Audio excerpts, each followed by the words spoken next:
शिवसेना उद्धव बाळासाहेब ठाकरे शिव आरोग्य सेनेचे कार्याध्यक्ष डॉक्टर किशोरजी ठाणेकर यांच्या सूचनेनुसार व राज्य सरचिटणीस जितेंद्र दगडूदादा सकपाळ यांच्या उपस्थितीत शिवसेना उद्धव बाळासाहेब ठाकरे प्रणित शिव आरोग्य सेनेच्या वतीने दरवर्षीप्रमाणे या वर्षी देखील श्री विठ्ठल रखुमाई मंदिर प्रति पंढरपूर वडाळा येथे वारक्यांसाठी मोफत प्रथमोपचार केंद्र व आरोग्य चिकित्सा शिबिर आयोजित करण्यात आले। तसेच एकादशी निमित्त तुळस आणि राजगिरा लाडू यांचे मोफत वाटप मुंबईचे माजी नगरपाल डॉक्टर जगन्नाथराव हेगडे यांच्या हस्ते करण्यात आले। सदर कार्यक्रमास शिवसेना नेते खासदार अरविंद भाई सावंत, शिवसेना नेते सचिव खासदार विनायकजी राऊत, विभागप्रमुख आमदार महेश सावंत, महापौर विभाग संघटिका सौ श्रद्धा जाधव, नगरसेवक अनिल कोकिळ, सौ उर्मिला पांचाळ व इतर मान्यवरांनी भेट दिली। त्याप्रसंगी शिव आरोग्य सेनेचे मुंबई संपर्क समन्वयक अमोल वंजारे,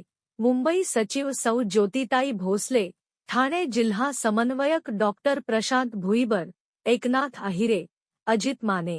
कांदिवली विधानसभेचे डॉक्टर संतोष भानुशाली, राज्य अध्यक्ष एक्युप्रेशर डॉक्टर शशिकांत मोरे, भायखळा विधानसभा डॉक्टर रवींद्र बाचनकर, श्री संदेश कोटेकर, श्री राजाराम झगडे, शिवडी विधानसभा श्री मानाजी परब, श्री नंदकुमार बागवे, भांडुप विधानसभा समन्वयक श्री अजिंक्य भोसले, सौ छाया जामनिक, सौ जयश्री चौधरी, सौ सारिका कोलमकर, विक्रोळी विधानसभा श्री समीर भंडारे, भायखळा विधानसभा सौ अक्षया चव्हाण, श्री संजय घोडके, गुलाब ठाकूर, नेहा कदम, मंगेश सावंत, भांडुप विधानसभा समन्वयक श्री संतोष सुर्वे, श्री प्रवीण ढवळे, श्री लितेश केरकर उपस्थित होते।